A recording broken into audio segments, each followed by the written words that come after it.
I was already preparing myself to leave because I joined the military the summer before I started the 12th grade. The summer, I was enjoying my little summer vacation, but I had already gotten permission from my mother to sign the dotted line. She signed the dotted line for me. I could not sign the dotted line. I was still 17 years old. So the recruiter came to my mother's house, and my mother signed the paperwork. So before I started the 12th grade, my thinking had already transitioned. All I needed to do was to complete the 12th grade. The only thing besides death that could prevent me from going into the military was not completing the 12th grade. So that was my responsibility to make sure that I passed the 12th grade. Well, fortunate enough, I only had to take 3 classes in the 12th grade. 3 classes. I only had a half a day. So that was not too difficult to get done. But for me, seeing that learning came hard for me, I knew that was going to be a challenge. Even with having a half a day of class, that anything to do with book learning, it was going to be a challenge. Well, I got through those classes. I got through English. The main class that worried me the most was English. So I got through it, and I got my diploma, and I walked out into the real world. I walked out into the real world 11 days later. And those first 24, 48 hours, 72 hours, it really shakes you to the core. I mean, it really shakes you to the core. There's no way to dress it up and make it sound nice and pretty. It's just no way of trying to dress it up and make it sound nice and pretty. All I can think of is that it was a shocker. It was something that I had to adjust to really fast. I really had to make a major adjustment really fast. I had to make that decision really fast because I was going to either have to hang in there and take it day by day, or I was going to have to go back home. And I didn't want to go back home. I didn't want to go back home and have to deal with my mother's discipline. My mother's discipline. So I'm standing there in the military, getting in process. Because, when you first get in, they got to in process you. They got to give you all these uniforms and all these shots, and you got to go through all this other stuff. It takes about 2 or 3 days for them to in process you. And so as I'm going by day, I get through the first 24 hours, and then you wake up the next day and you're still breathing, and you just got to pinch yourself. You got to pinch yourself and see if you're still alive. And so I'm thinking to myself, Aquilin, are you cut out for this? Aquilin, are you cut out for this environment? Do you want to go back home? Do you want to go back home? Hell no, I don't want to go back home. I know that.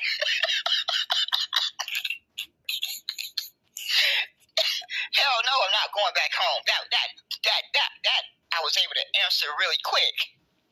So it didn't leave me too many more options but stay where I was at and see if I could cut it day by day. So that's where I'm at, folks. When it comes down to the nitty-gritty of pointing that finger back at yourself, that's a hard thing to do. It's a very hard thing to do. But before I would want to blame my mother or my brothers and sisters or blame my community or blame anyone else, I'm going to have to point that finger back at myself. If I cannot do that, then I cannot fit my mouth to point my finger at anyone else. If I do not have the backbone to point that finger back at myself, then I'm not worth anything. I'm just not worth anything. anything if I don't have the backbone to do that. So, as I said earlier, it's a growing process. It's a growing process. It's a development process. It's a journey. It's a growing process. It's a development process. It's a journey. But when I look back at my life and I think about the different conversations that around with my peers and everything, and how you listen to each other's perspectives and you listen to each other's lived experience, and I'm sitting there listening to folks talk about how their mother wasn't there and their father wasn't there, and this happened and that happened. This person in their family died and that person in their family died, and so on and so on. I lost my brother at 12 years old. 12 years old. I'm only 12 years old, and next to my oldest brother dies. His life is snuffed out because of his roommate. Just snuffed out because of his roommate and him had an argument. I'm told this at 12 years old. I'm supposed to be able to process this at 12 years old. At 12 years old, I'm trying to remember the last time that I laid eyes on my brother. It's hard for me to even form an image of him because I was so young when he died. I had to live with that. I've had to live with that. Just like many of us, we have had to live with different life experiences. Each of us have had to live with different life experiences, ups and downs, sadness and happy moments, all in between. Each of us have had a lived experience, some good and some bad. Some good and some bad. There's no getting around it. There's no getting around it. Not one of us escapes that. Not one human being that's birthed into the world have the ability to avoid the good and the bad. The good and the bad. The good and the bad is all part of a life experience. And so, after listening to DJ L. Beast, I knew I had to do a live broadcast today. I haven't done a live broadcast in months, and many months, because I've been going through and I'm still going through a very financial hardship. But I'm in there fighting tooth and nail. I'm in there fighting tooth and nail day by day. And what I'm drawing on is the foundation that my mother gave me. My mother is in her grave, resting in peace. But I am still drawing from her foundation. It is getting me through the next day and the next day and the next day. And she is 6 foot under. But I'm still benefiting from that foundation that she gave me. Did she get everything right? Did my mother get everything right? Did my mother get everything right? Did my mother get everything right? Hell no.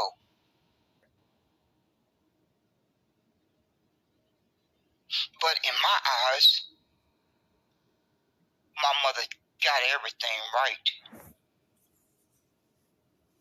My mother is and was, well, the way I say it is, my mother was and is my world. I put was first because she was my world as I was growing up and developing into an adult. And she is my world even though she's not still here with me in the physical. She still is my world. I can't deny that. That's what I lean on to get through the next day and the next day, and the foundation that she helped put in place for me. And then I built on top of it. She built the first level of the foundation. My mother and my brothers and sisters and my community and everyone that crossed my path put helped put the foundation in place, but it started with my mother. It started with her. So once I got into that military and I started learning about myself, really learning about myself, because in the military, you can't, most persons that go into the military, you're not going to be able to run away from yourself. It's a requirement. It's downright a requirement in the military that you look in that mirror at that person looking back at you. Boy, it's not, when that day comes when you say, wow, I got to really look at myself. I really got to really look at my good and bad. I got to really look at that person that's looking back at me in the mirror. Oh my Lord. And you don't get to that understanding overnight. It's a gradual process. It's a gradual growing process. You grow and you develop and you learn about yourself, the good and the bad. You learn about your little hang-ups about your character. And you just start to learn about your character. And you keep on learning about your character. And you keep on learning. And then you just have to make a decision of yourself that only you can make it with the blessings of the good Lord. What type of person do you want to be? Do you want to be a lazy person? Do you want to be a hard worker? Do you want to be an honest person? Do you want to be a dishonest person? Do you want to make different choices with your life? You're going to have to face all those questions. You're going to have to face all those questions. Of course, some folks say, well, your mother and father supposed to get through that decision-making process. Yes, Lord. Yes, Lord. They are hopefully there to guide you through those decisions along the way. That mother and father, if you're blessed and fortunate enough to have a mother and father there as you are growing up, then that's a blessing. That's a blessing.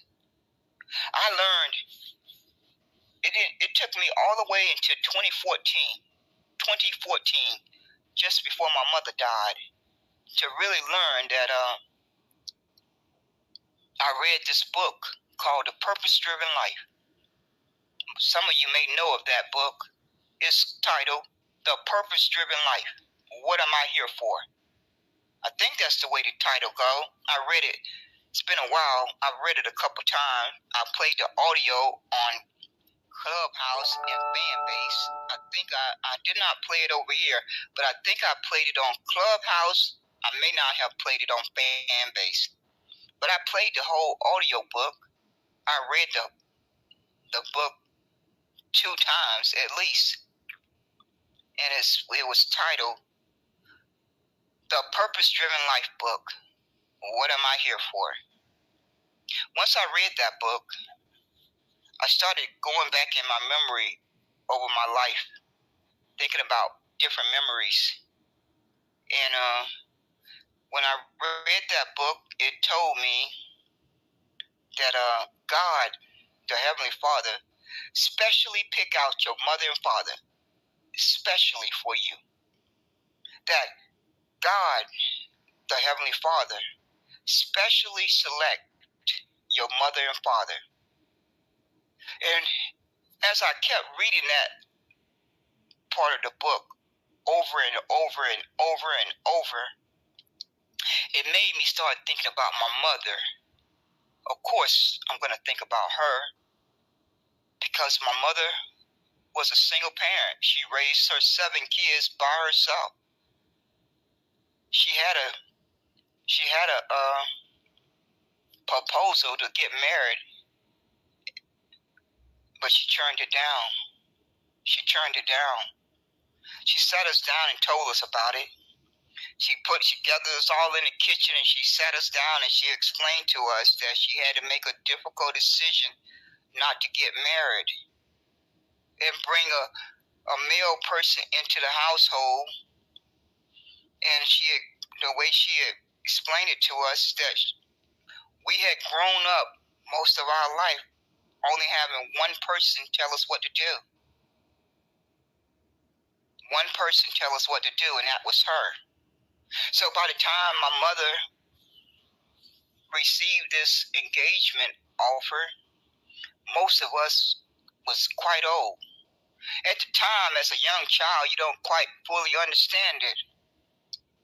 But as I grew older and went out into the world, I thought back to that conversation, and I started to be able to understand it a little bit better. That she was able to make that decision for me and my brothers and sisters.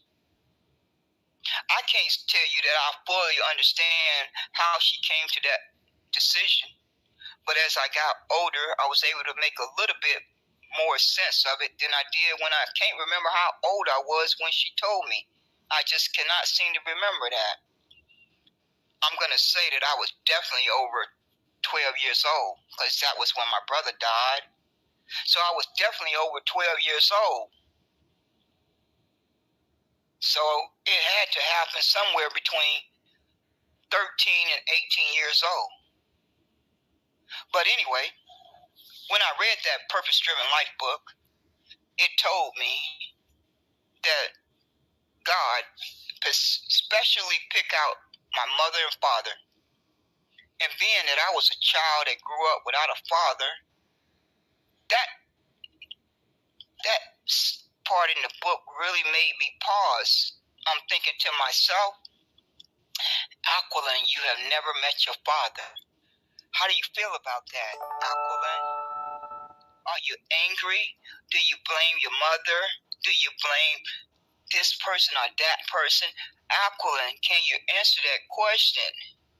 Aquilin, can you answer the question, are you angry because you never met your father? Well, as it turned out, my older sister was angry at our mother because she did not know her father. Me being the baby girl, I had to pick up the phone after looking at my mother's face one day and seeing the pain on her face that her daughter had stopped talking to her for 2 years, all because she did not know her father. Here I am, I'm growing up in the same household, and I'm asking myself, I'm not feeling that way. We both in the military, we grown adults now. We grown adults, and we're having to try to work through this. And so I'm sitting there, I'm looking at my mother's face, and I could see the pain in her face. I could just see the pain like it was yesterday. I could see the pain on her face, and I could not. That really upset me, that my mother was in that kind of pain. Now, you may think, why couldn't I try to relate to what my sister was going through? I could not relate to what my sister was going through, because I didn't feel that way. I didn't have the anger that she had, that she did not know her father. I don't know. I was able to process it differently, and I didn't carry any anger. So anyway, turns out I went back home to my apartment, and at the time I wasn't staying in an apartment. I was staying in a house, kind of like a townhouse, and it was a pleasant place to live in. I have to say I really enjoyed living there. So I worked up the courage to get on the phone and call my sister and have that heart-to-heart talk with her. And I really didn't know what should I say to her? How do I start this conversation off with my older sister? I'm the youngest. She's not going to want to listen to her baby sister. But I had to say what I felt in my heart. And so the words just flowed out. I just dialed the phone number and let the words just flow out, and they flowed out. And shortly later, she reached out to our mother. I don't know what I said that got through to her. Hopefully something that I said got through to her. Something I said helped me to try to work through my understanding of how I felt. But I can honestly say, I've never felt angry at my mother by not knowing my father. I don't know whether it's just by God's will that He shielded me from feeling that type of anger. I just know I've never felt it. But then I think about that book, The Purpose-Driven Life, and I said to myself, God has picked out my mother and father specially for me, and it gave me a lot of comfort. It gave me a lot of comfort, even with not knowing who my father was. I had the comfort of knowing that my Heavenly Father had specially picked out my mother and father before I took my first breath. Now, it's no denying it. As I grew up and grew into an adult, I had to admit the truth that my life and how I turned out could have been different if I could have had a father figure there. Because a child needs both parents' input to be a whole person. That's just my evaluation. Every person may not feel that way. But as I grew up, as I grew older and older and older, I started to be able to evaluate it could have made a difference. But then again, it could have had a negative impact. So I don't wrestle with it. I don't go back and forth and with any turmoil. I don't have any turmoil about it. I really don't. I'm at peace with it. Again, I think that's from a blessing from the good Lord. I know it's from the blessing of the good Lord. I should probably be carrying a lot of different emotions, but I just don't have them. I just got really blessed and lucky to have the special mother that I was blessed with.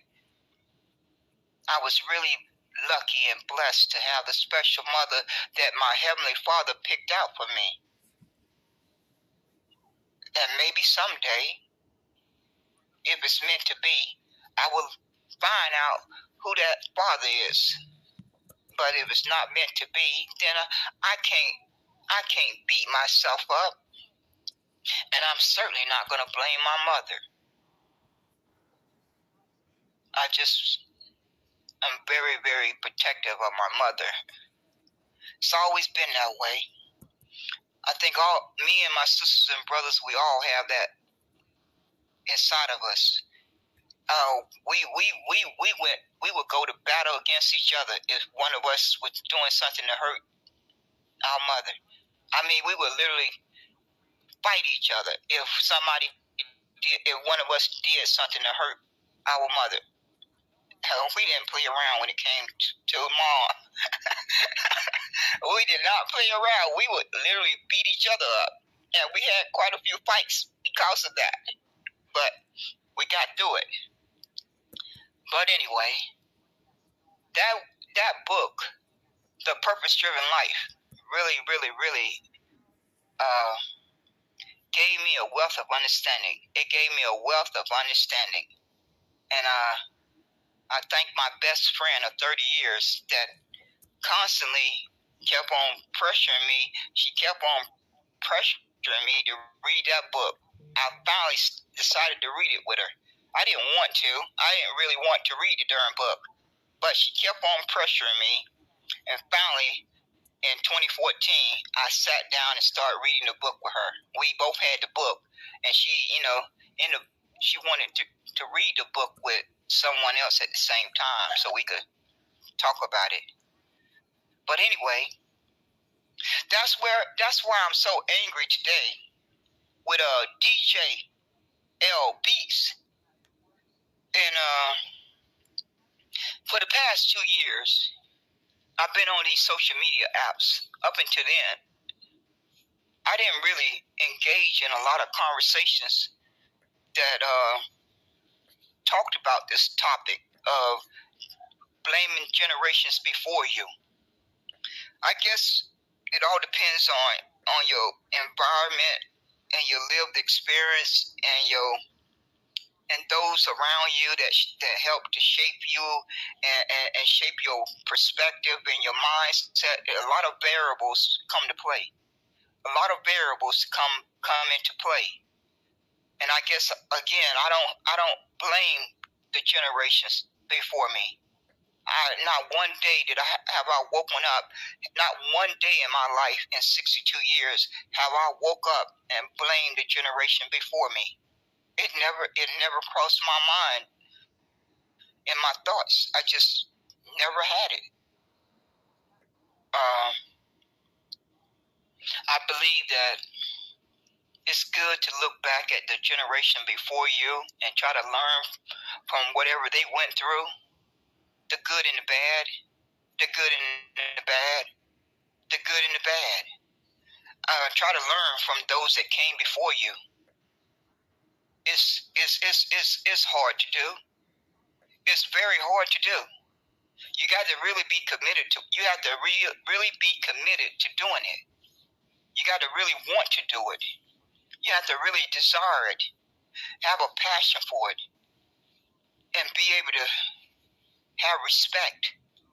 Because each and every one of us are sacrificing every day that we are here. Some of us more than others. Some of us more than others are making sacrifice daily. And like I started off telling you, at 7 years old, I had to discover that my environment was not safe. So I guess maybe that really what prevented me from even trying to form a thought of blaming the generation before me. For me to have to be at 7 years old and knowing that my environment was not safe, I can't even imagine what the environment was like for those that came before me. I can't even begin to fathom what their environment was like. I was 7 years old, and I had to discover that my environment was not safe. I can't even try to imagine those that came before me, what their day-to-day life environment was like. I didn't have any question about blaming them. It never crossed my mind. It never once crossed my mind to even look back and even let the thought cross my mind that they were the blame. They were not the blame. How can I even fit my thoughts to even think that they were to blame?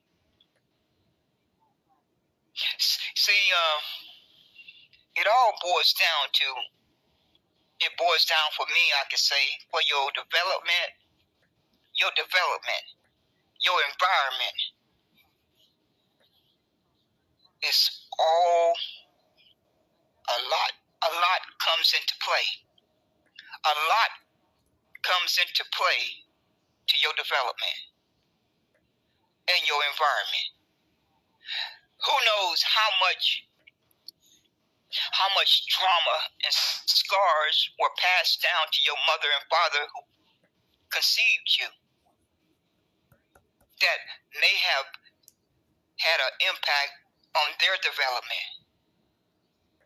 It's no way of knowing some of this information.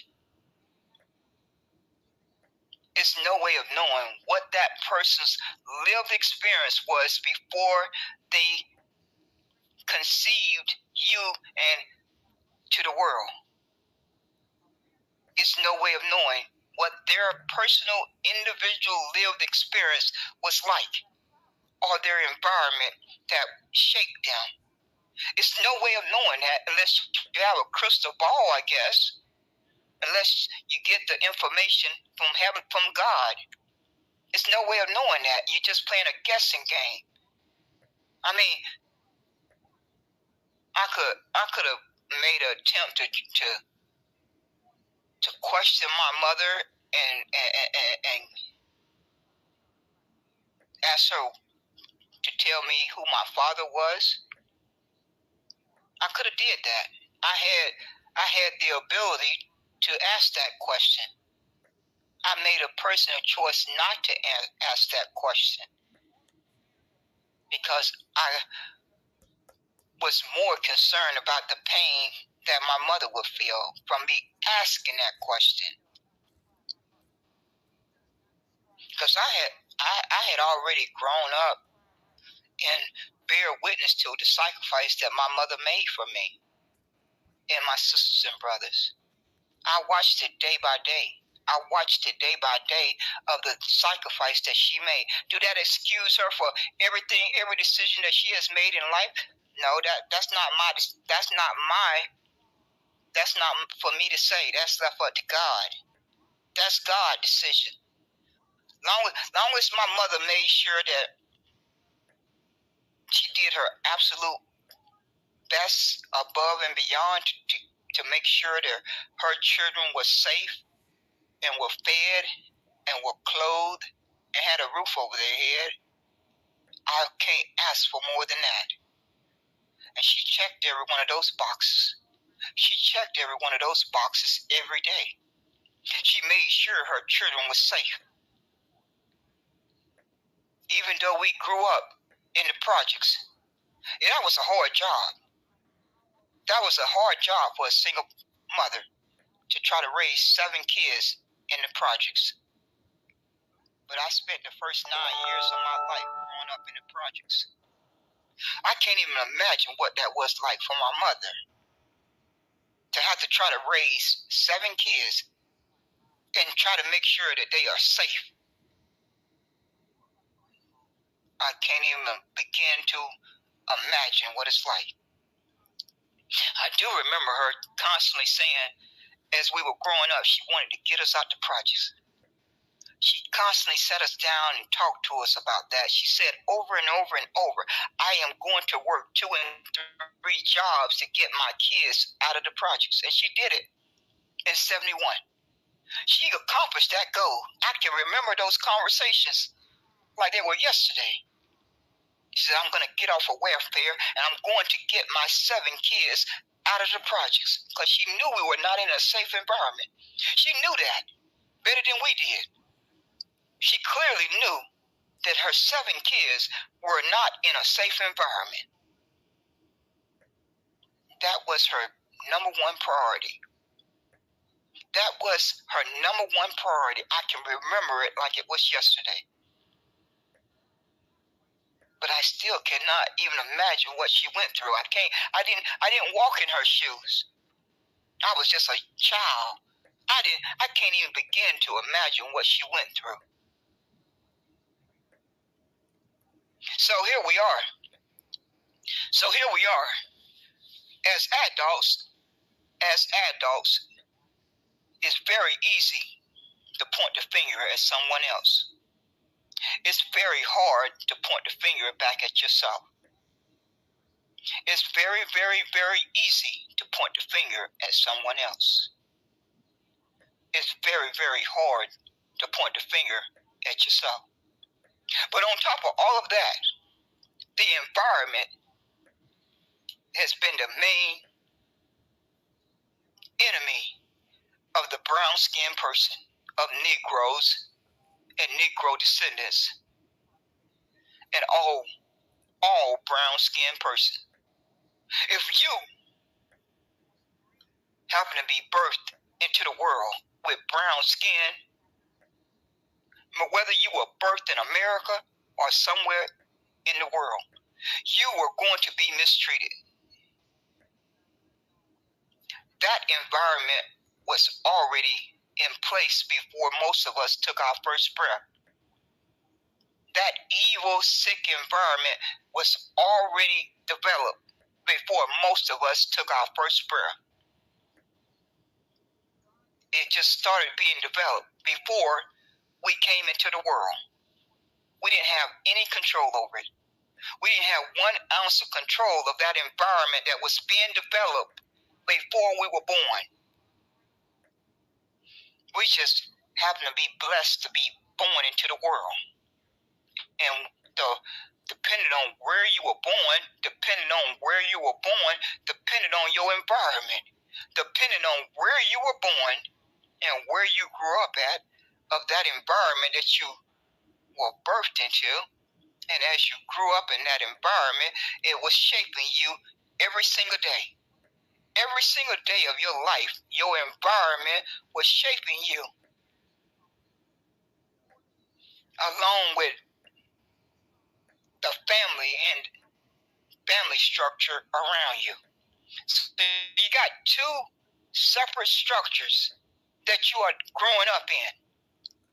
You're growing up in your family structure and your environment structure. They may go against each other at any given time. And so it's a lot to process when it comes to trying to understand what is hindering you from having a productive life. It's a lot to evaluate. And you got to really be grounded to be able to really peel back those layers. You have got to be hopefully as grounded as humanly possible, because you're going to have to peel back some layers if you're going to get to the best understanding that you can get. And it's not going to be an easy journey. It's not going to be a quick answer. But you're going to, if you have the patience and the discipline, hopefully you can come to that understanding. Hopefully, if you have the patience and the discipline, you can come to that understanding.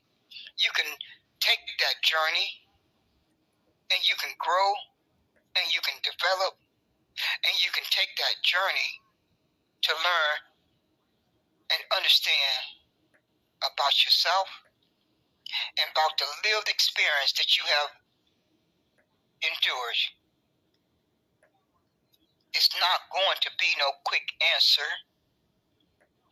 No one has all the answers. No one have all the answers but the Heavenly Father. That's just my evaluation. It may not be that evaluation for you. That is my personal evaluation. That this lived experience is a continuous journey. It's a continuous journey. And I just have to be willing to go on that journey and to grow and develop every single day.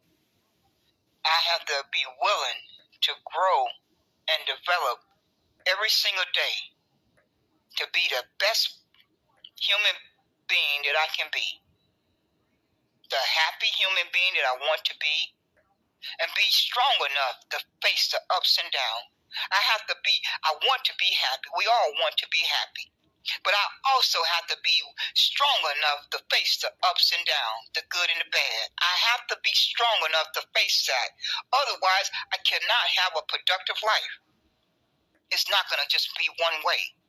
It's not going to just be good and no bad. It's not going to be just bad and no good. So I got to be strong enough to face those ups and downs day by day. And some days are going to be good days. I'm going to be strong enough to face them. Some days I may be a little bit weaker, and I just have to regroup. And I just have to get back up and keep going forward. But I'm not going to have a perfect journey. I'm not going to have a perfect journey. There are going to be those days where you feel that you have been beat down, or you just want to be lazy that day. You feel like being lazy. And there's going to be those days, hopefully it's going to be more days where you feel like you're going to want to work hard and give 100%. And you're going to be able to accomplish any goals that you set, and you're going to get the results that you want. But it's going to be a journey. Sometimes it's going to be rocky. Sometimes it may be rocky. Sometimes it may be smooth sailing. but it's all a journey. And not one of us have all the answers. And so not to beat yourself, I said, Aquilin, I am not going to beat myself up. I am not going to beat myself up. I'm going to do my absolute best to try to look in that mirror and have that heart-to-heart talk with myself. But I'm not going to beat myself up because I did not get everything right. I'm not going to beat myself up, and I'm not going to reach back and blame this person and that person and that person and this person and that person. I'm going to do my critical evaluation of what went wrong and what went right. Hopefully I have the ability to do that I can make my critical evaluation of what went wrong and what went right, and go from there. I am not going to take time off of my life blaming anyone else. Well, let me correct myself. I have only one person that I can blame with a clear conscience. With a clear conscience, it's America. America is the number one person that I can blame without any hesitation. And I can do that with a clear conscience. America is to blame for all the harm that I have endured in my life, all the trauma and the scars that I have inside of me. For the most part, let me correct myself again. They have a big percent of the scars and trauma that I have inside of me. Now, my personal lived experience have also contributed to scars and trauma that I have inside of me. But America is responsible for the environment and the tactics that have been used purposely to harm me. I can't deny that. I'm not making that up. That's not a fairy tale. That's a reality. That's a reality. That's a lived reality. If you're honest and you are being fair and unbiased, you are able to express your lived experience. If you're doing it honestly and you're not shaping a lying narrative, you're not making up things, you're being frankly honest. Now, you and God only know if you're doing that. A lot of folks don't know how to be honest. They just don't have the ability to be honest. They have to work through that on their own with God. Hopefully with God's help, they can get a better understanding of why they are not able to be honest. But if you're making every effort to be honest with yourself and others, you're going to hopefully be able to get the answers, many of the answers that you're looking for. And you're not going to be taking up a lot of time blaming this person and that person and this person and that person and this person and that person. You're going to be able to unpack it fairly and truthfully. America is the blame for a large percent of the harm that I personally have experienced in my lifetime. That is not made up. That is the fact. That's a fact. That's different than human beings waking up and getting on a social media app and blaming their elders. You see how different that is in day and night?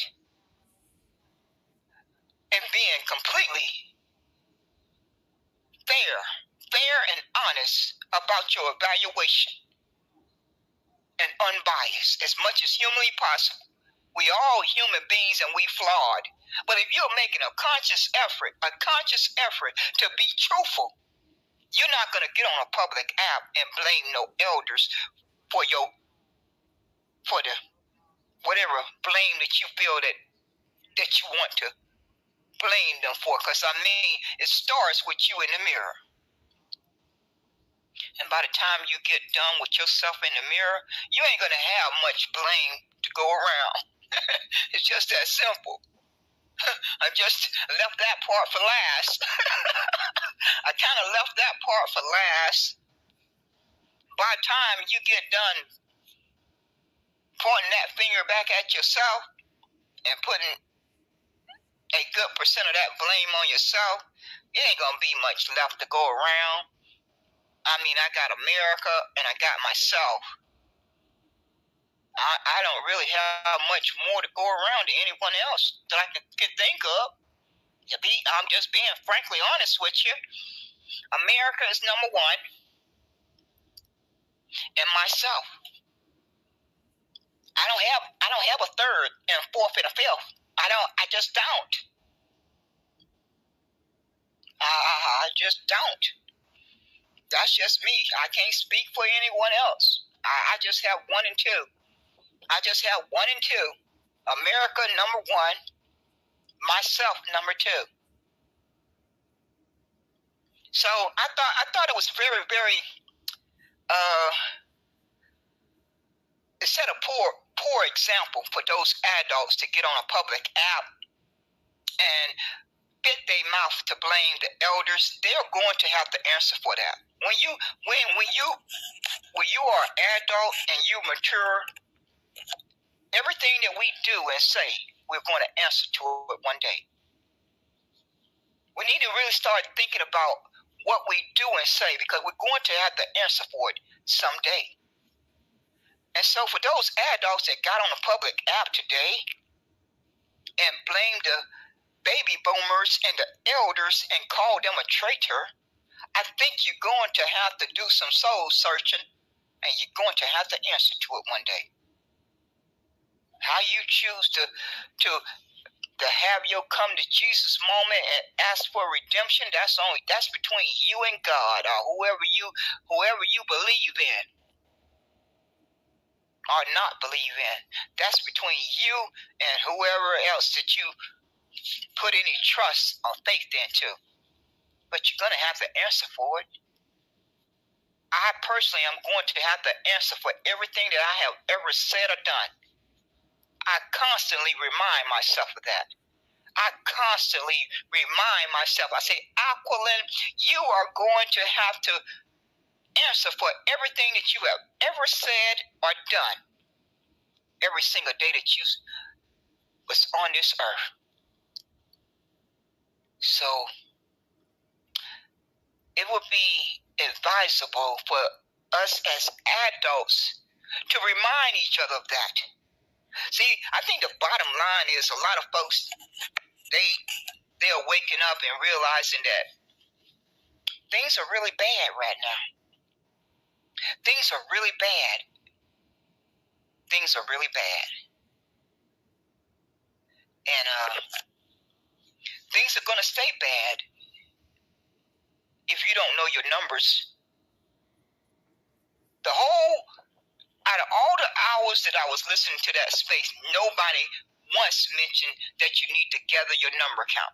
Whether that's your family members, knowing your number count for just your immediate family or your community.